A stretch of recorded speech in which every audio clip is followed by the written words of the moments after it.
Olá, alunos. Meu nome é Eduardo Perdigão. Eu sou o mais novo membro da equipe Neon, com muito orgulho. Orgulho porque fui aluno já dessa instituição.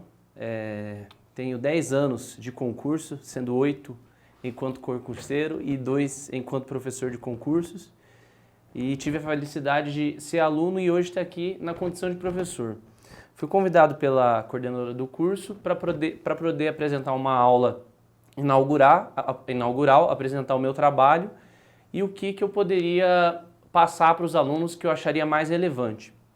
Eu escolhi o tema hoje sobre o direito constitucional e a sua evolução, por 2 razões. Aliás, 3 razões.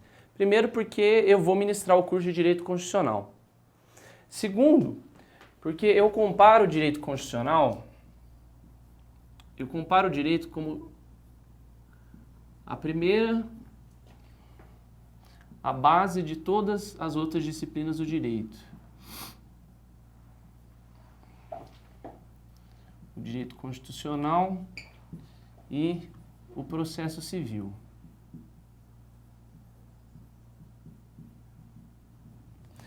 Toda a ciência do direito, ela deriva do direito constitucional. Qualquer legislação, com base naquele nosso modelo vigente positivista de Kelsen,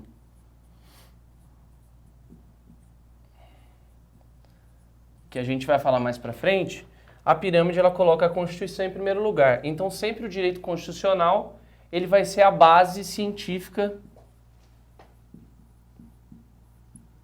de todo o direito. O processo civil é a forma de aplicação desse direito, é a instrumentalidade desse direito, ela é a base instrumental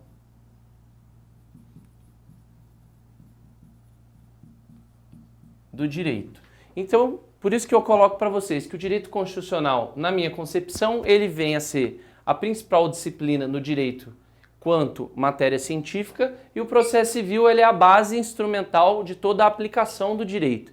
Fazendo uma comparação, a gente pode pensar, por exemplo, como num curso de medicina. Você tem a anatomia como a base de todo o estudo do corpo humano, de todas as disciplinas, e a fisiologia como a base instrumental de como aplicar o corpo humano.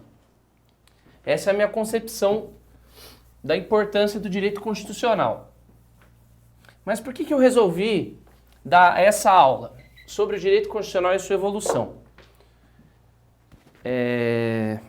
O direito constitucional, ele é uma matéria que ele não basta ser estudada, ela deve ser entendida. Essa aula, enquanto concurseiro, ela mudou ela foi o meu divisor de águas entre, como eu posso dizer, entre errar e acertar questões. A partir do momento que eu aprendi essa aula, e aí eu dou os créditos dela ao professor Vladimir Correia, um defensor público lá do Rio de Janeiro, a partir do momento que eu entendi essa aula, que eu entendi o direito constitucional, eu passei a estudar o direito não somente lendo, não somente decorando, mas a partir de um raciocínio do direito. E o que eu vou tentar passar para vocês em meia hora, se o tempo me permitir, é esse raciocínio sobre o que é o direito constitucional, o que é a sua evolução e como raciocinar esse direito. Aí eu coloquei aqui em cima um exemplo. Por exemplo, uma questão de concurso. Em que instância um deputado federal responde um processo penal? O natural para o concurseiro é pensar, bom, o artigo 102 da Constituição diz que a competência é do STF. Agora, se a gente tiver numa prova oral e o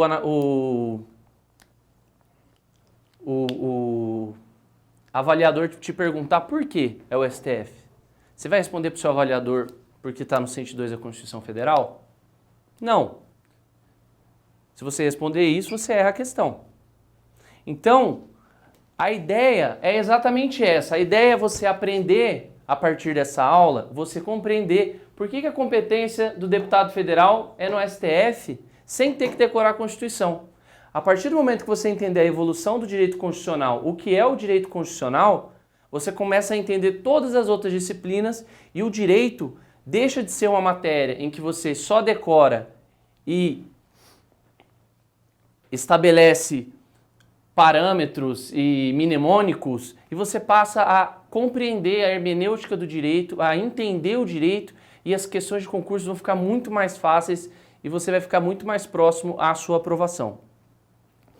Para a gente chegar a isso, a gente vai definir o que é direito constitucional. Direito constitucional é o ramo do direito que estuda as normas da Constituição. No seu aspecto subjetivo, o direito constitucional tem sempre como parte o Estado e no seu aspecto objetivo, as normas objetivam sempre o interesse público. Ponto. Por quê? Você saber disso, você ir lá, ler na capa do livro, na introdução, isso, te levou a alguma compreensão sobre o tema? Você não tem que ir mais a fundo? Para você entender o que é direito constitucional, a gente vai ter que entender duas coisas fundamentais. A primeira é Constituição.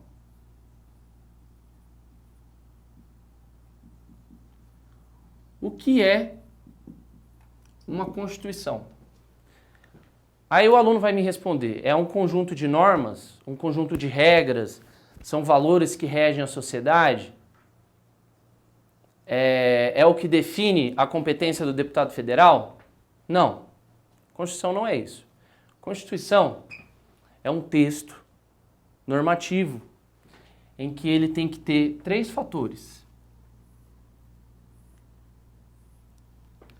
Esse texto ele tem que organizar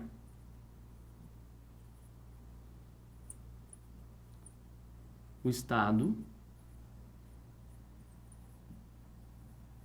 Ele tem que garantir direitos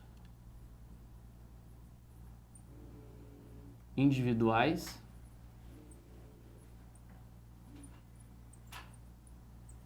e aí eu coloco em destaque a parte mais importante da Constituição, que é limitar o poder do Estado.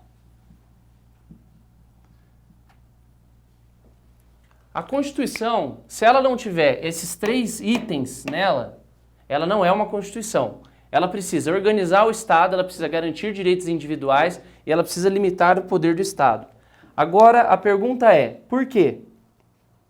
Onde a gente chegou a esse contexto de Constituição? Como que a gente chegou a isso? A gente tem que entender por que criamos a Constituição. E entender qual técnica que criou essa definição, que é o constitucionalismo.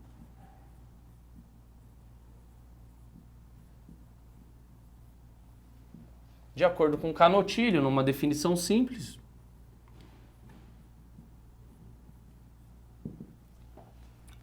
Canutilho fala que constitucionalismo é a técnica que resguarda direitos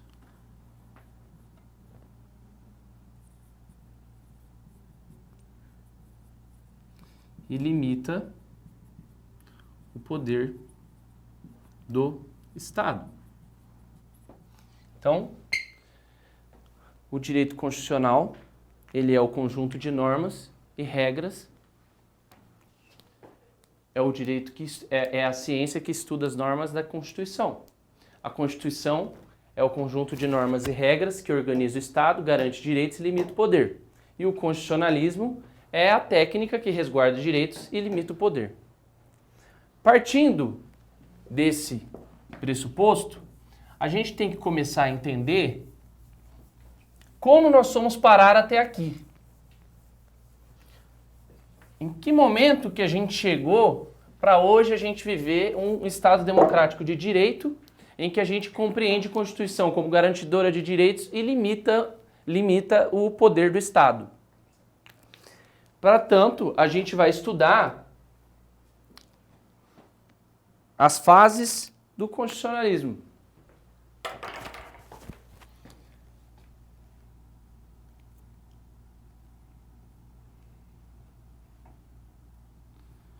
A primeira fase do constitucionalismo é o constitucionalismo antigo.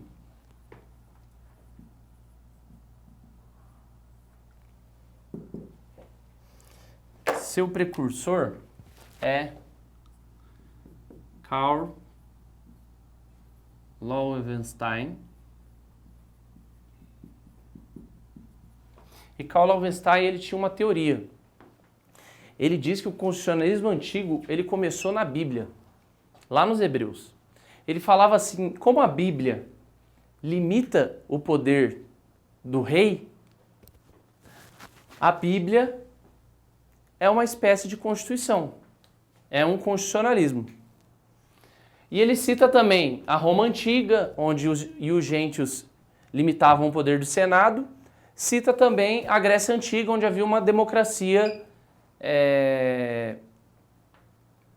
entre que governados poderiam dialogar com seus governantes, tá?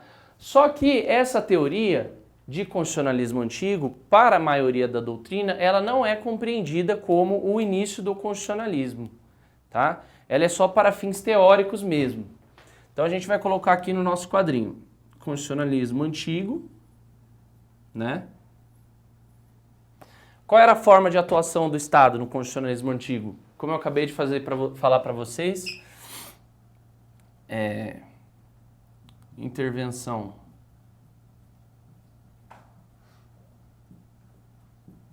divina,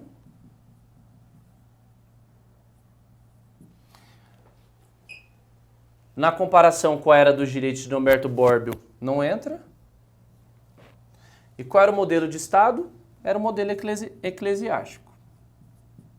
Nós não vamos dar importância ao constitucionalismo antigo.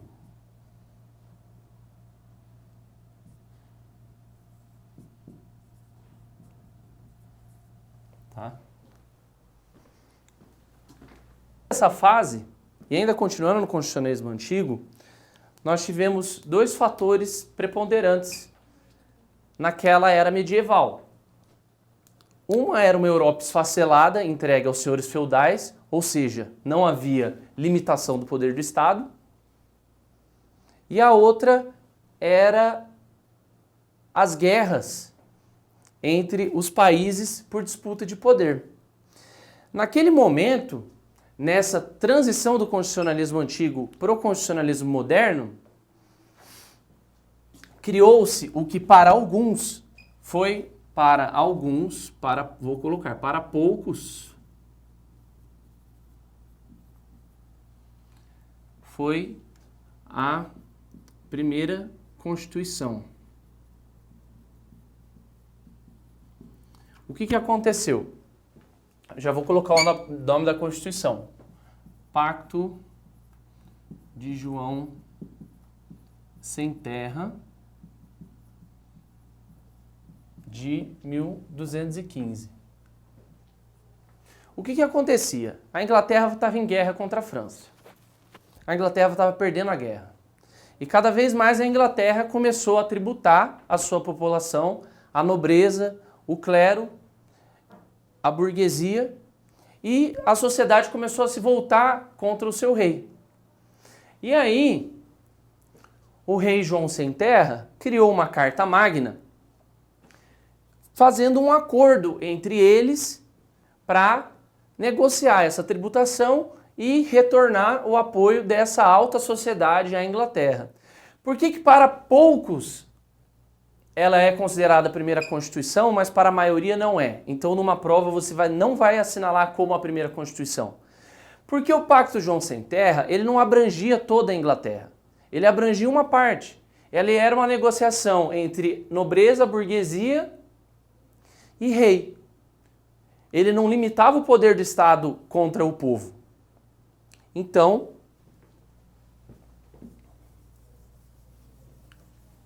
encerramos essa era medieval. A partir daí, qual era o contexto da Europa naquele momento?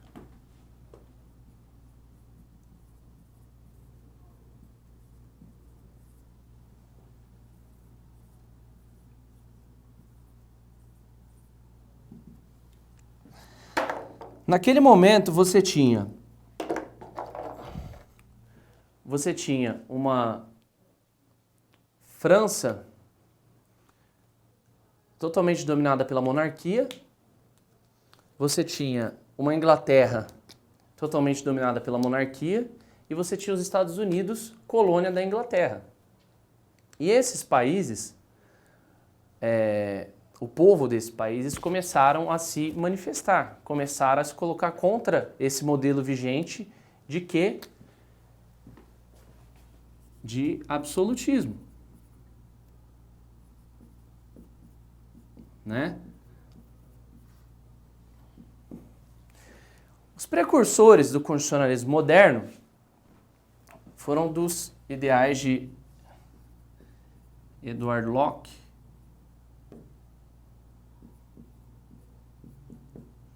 quando ele cria o 88 Bill of Rights,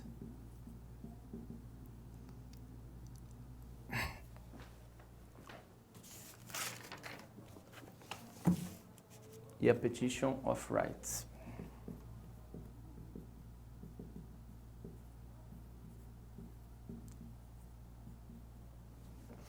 Baseado nesses ideais, aquela população começou a querer se revoltar contra esse modelo absolutista. Eis que os Estados Unidos, cansado da alta tributação da época, pois eram colônias da Inglaterra, colonizados por pessoas esclarecidas que vieram da Europa, resolveram declarar sua independência. Então, nós temos o primeiro marco do constitucionalismo moderno, a Constituição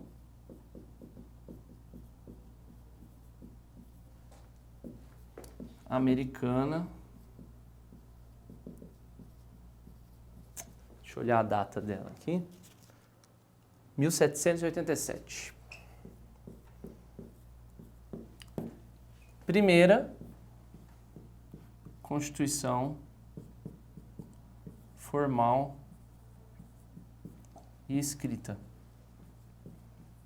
Então, o primeiro marco do constitucionalismo moderno, dessa revolta com o absolutismo, foi os ideais de Edward Locke e a Constituição Americana de 1787, onde ela declarou a independência da sua colônia Inglaterra e se libertou. Junto com a Constituição Americana, embalados por isso, um sujeito chamado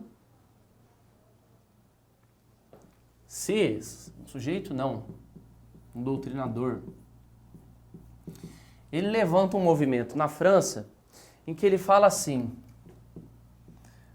o que é o terceiro Estado? Por que ele fez esse levantamento?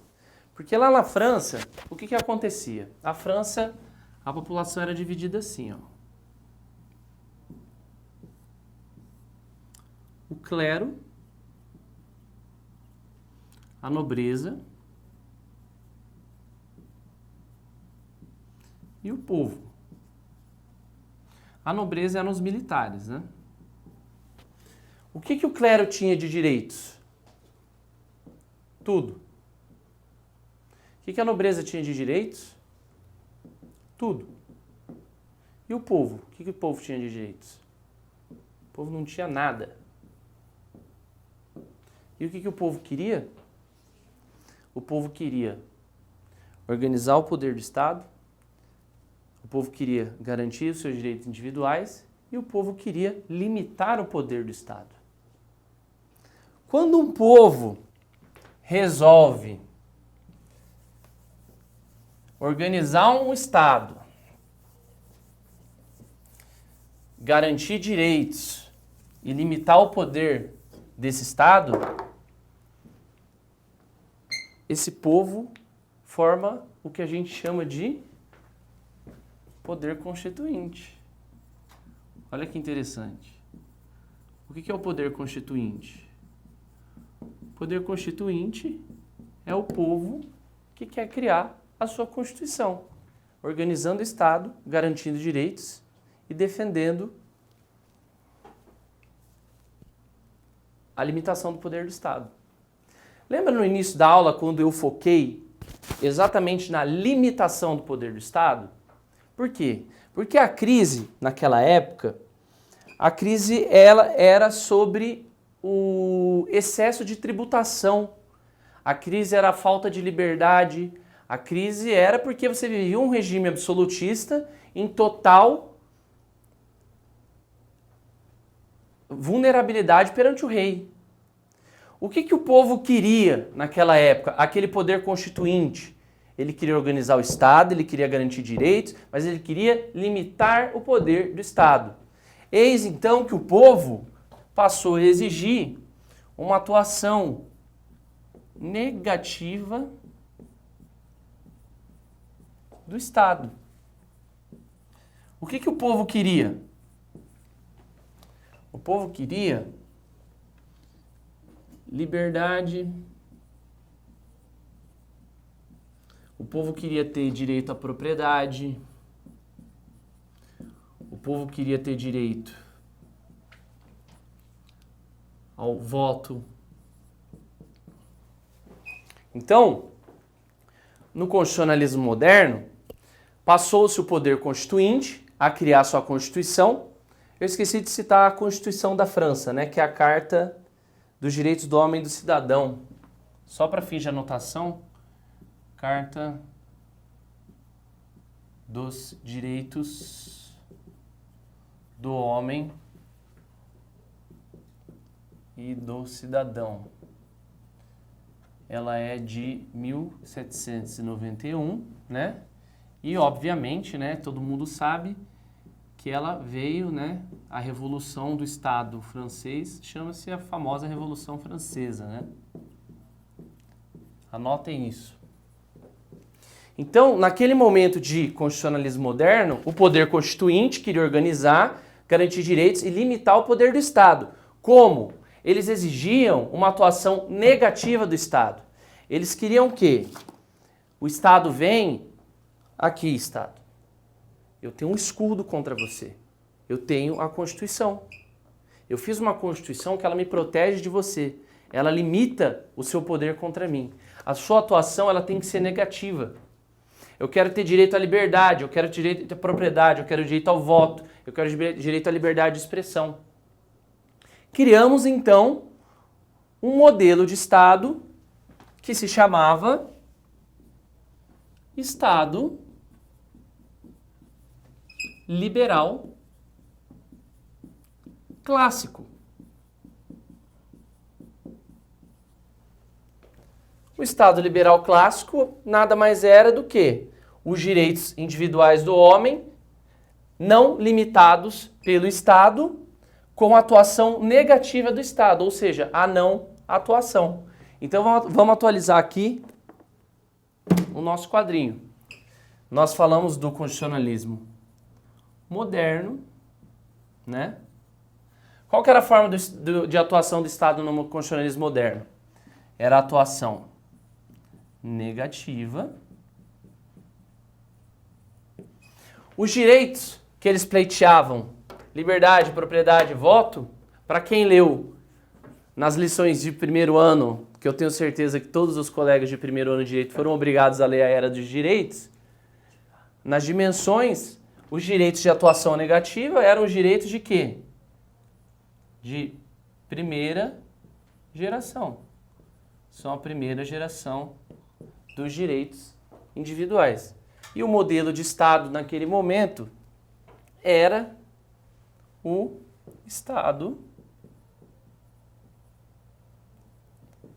liberal clássico.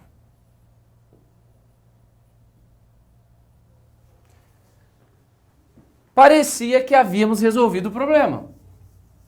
O homem conseguiu se libertar do Estado, o homem conseguiu ter a sua propriedade, ter a sua liberdade, ter o direito de escolher o seu governante e ter cessada a opressão do Estado sobre aquele homem.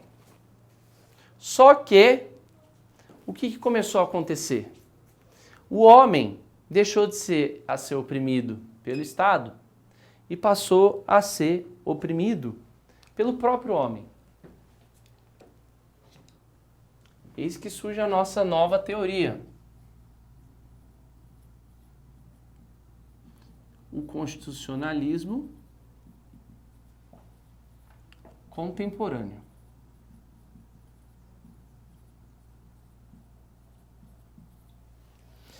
O que aconteceu? Baseado nas teorias de Karl Marx, quando ele falava da mais-valia, o homem ele começou a pensar assim, bom, nós nos libertamos do Estado, nós nos libertamos da opressão do Estado. Mas para quê? Nós estamos trabalhando 15 horas por dia, nós não temos direito a nada, não temos direito à moradia, não temos direito à saúde, não temos acesso a nada. Nós vamos mesmo negar o Estado? Eis então que surge a ideia de constitucionalismo contemporâneo. A partir das constituições de México e Weimar,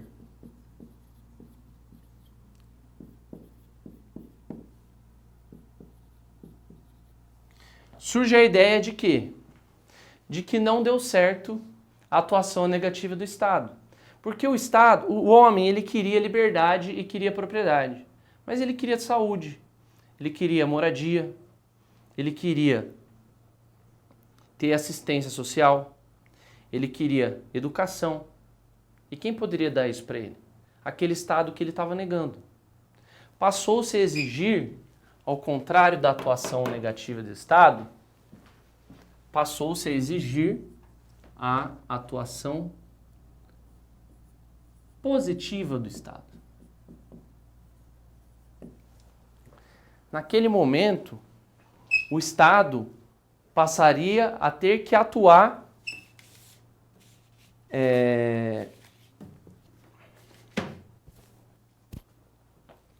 a favor do seu cidadão, ao contrário do modelo anterior. A gente pode citar, então, que o modelo de Estado deixou de ser o Estado liberal clássico e passou a ser o modelo de Estado do bem-estar social. Vale uma ressalva quanto a isso aqui, né? Em termos de Brasil, a primeira Constituição de bem-estar social foi a de 1934, de Vargas, com a previsão dos direitos trabalhistas, né? Principalmente direitos trabalhistas. E hoje,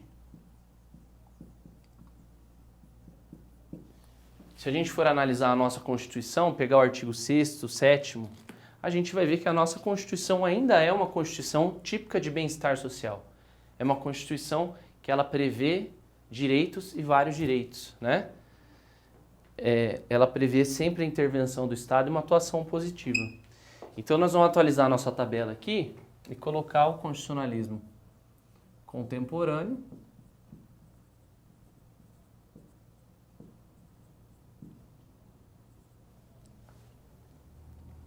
nós vamos colocar que a forma de atuação do Estado, que era negativa agora, ela é positiva.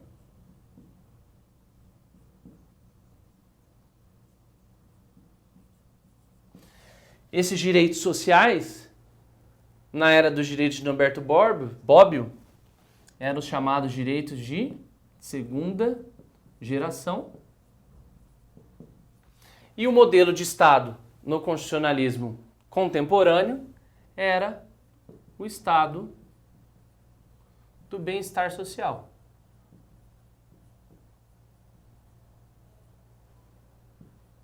Vocês lembram que eu comecei falando que aqui eles queriam liberdade? Aqui eles queriam o quê? Igualdade.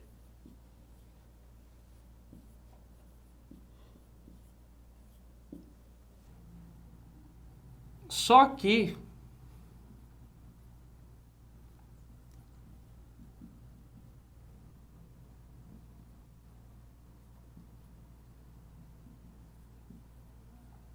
mais uma vez, como em todas as outras eras do constitucionalismo, entramos em crise.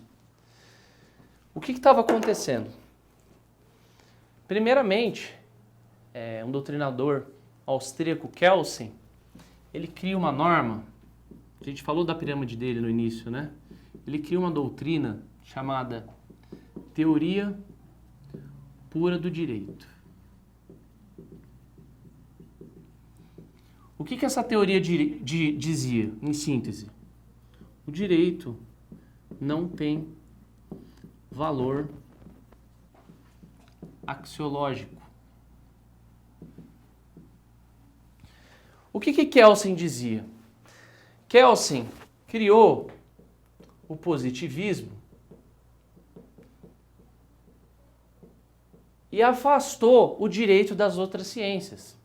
Ele fala que o direito, ele é puro, e somente ele. E não importam as demais ciências. Ele não tem valor axiológico. Ele não interage com a sociologia, com a psicologia, com valores, com ética. Ele é o direito. O que é o direito? É o que está posto. É o positivismo.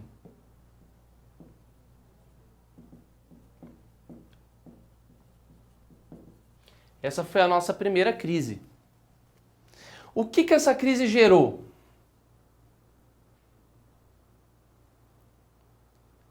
Se a gente for analisar a história, naquela época surgiu o fascismo. Por quê? Vamos colocar um exemplo básico, a Alemanha. Quem legislava na Alemanha? Hitler. Hitler falava que você tinha que ter uma raça suprema e você tinha que exterminar os judeus. E Hitler colocou isso como lei. Como que você vai contestar com base nessa teoria o que Hitler está falando? Você está dando liberdade ao legislador a colocar o que ele quiser. Ele passa a legislar sem qualquer valor. E aí você vê fascismo na França, você vê fascismo na Itália, você vê o fascismo na Alemanha. E o outro problema, naquela época, é porque o constitucionalismo contemporâneo não estava dando certo. Por quê? Porque nós criamos uma série de direitos e uma forma de atuação positiva do Estado, e essa forma positiva do Estado não estava acontecendo, ela só existia no papel, ela não existia na prática. Nesse momento, surge o neoconstitucionalismo para resolver essas duas celeumas. Primeiro, acabar com essa ideia de que o direito não tem valor, ou seja, associar o direito a outras ciências,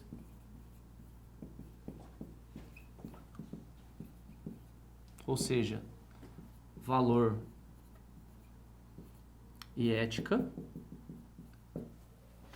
e dar aplicabilidade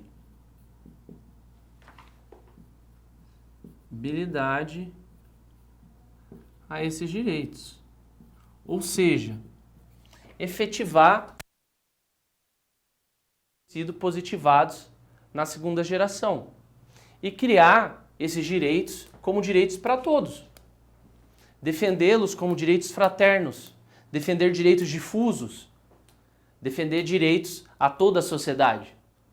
Então, eu vou usar a palavra aqui, fraternidade.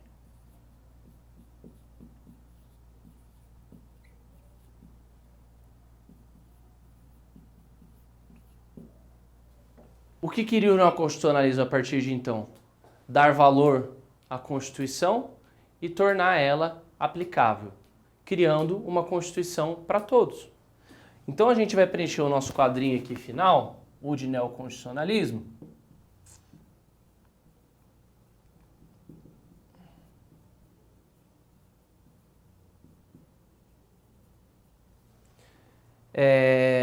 Qual era a forma de atuação desse Estado? Era valor e aplicabilidade. Eu peço para que vocês anotem esse quadrinho que ele vai ser bom para decorar. Da Constituição. Qual era o direito que a gente estava defendendo a partir de agora? De acordo com a teoria de Norberto Bobbio, os direitos de terceira geração. E a partir de agora, qual era o nosso modelo de Estado? Era de supremacia da Constituição e de seus valores. Para terminar essa aula, depois de fazermos toda essa regressão do que foi o constitucionalismo e do que é a Constituição, vocês devem estar se perguntando por que tem uma bandeira da França ali, né? E se eu vou responder aquela pergunta? O que eu falei no início da aula? O que eu ia ajudar vocês a fazer? O concurseiro, pelo menos eu, antes de assistir essa aula, eu responderia essa pergunta pensando assim, STF. Por quê? Porque está no artigo 102 da Constituição. Depois dessa aula, olha como fica mais fácil responder uma questão de concurso. Qual a instância que o deputado federal responde um processo penal? Não lembro o 102. Então vamos raciocinar. Qual é a nossa Constituição? Ela é de 1988. Qual o contexto histórico da nossa Constituição? Ela é de pós-ditadura. Ou seja, a gente estava quebrando um regime ditatorial, quebrando uma ideia de um Estado opressor e criando representantes para o povo. A gente pode sujeitar esse representante a um simples juiz singular? A gente pode pegar um representante que representa a federação toda e colocá-lo na mão de apenas um Estado? Ou a gente só pode sujeitá-lo à principal autoridade judiciária do país? Vejam como, enxergando a ideia de constitucionalismo e analisando a sua forma, fica mais fácil responder questões. E eu digo isso para vocês porque a partir dessa análise, dessa aula, eu mudei todo o meu conceito de estudo. E eu passei a entender o direito, entender a Constituição e, por consequência, entender todas as outras ciências. E aí, por último, essa brincadeirinha, que é mais um mnemônico para vocês gravarem. Além do meu quadrinho, vocês percebem que tem uma bem mal sucedida bandeira da França desenhada aqui. Lembra que eu falei para vocês de primeira geração? Primeira geração, eles queriam o quê? Liberdade. Na segunda geração, eles queriam o quê? Igualdade. E a terceira geração, ela queria o quê? Fraternidade, solidariedade. Né? Lemas da nossa Revolução Francesa. Liberdade, igualdade e fraternidade. Bom, essa foi a aula de hoje. Eu vou ministrar os cursos de Direito Constitucional e Administrativo aqui na instituição, todas as quintas-feiras à tarde a partir de fevereiro. Estaremos no curso intensivo para o INSS também. E, para quem se interessou pela aula, nós vamos gravar num segundo vídeo posteriormente um pequeno vídeo com questões em que eu vou abordar somente o que foi tratado nessa aula. É isso, espero que tenham gostado. Até mais.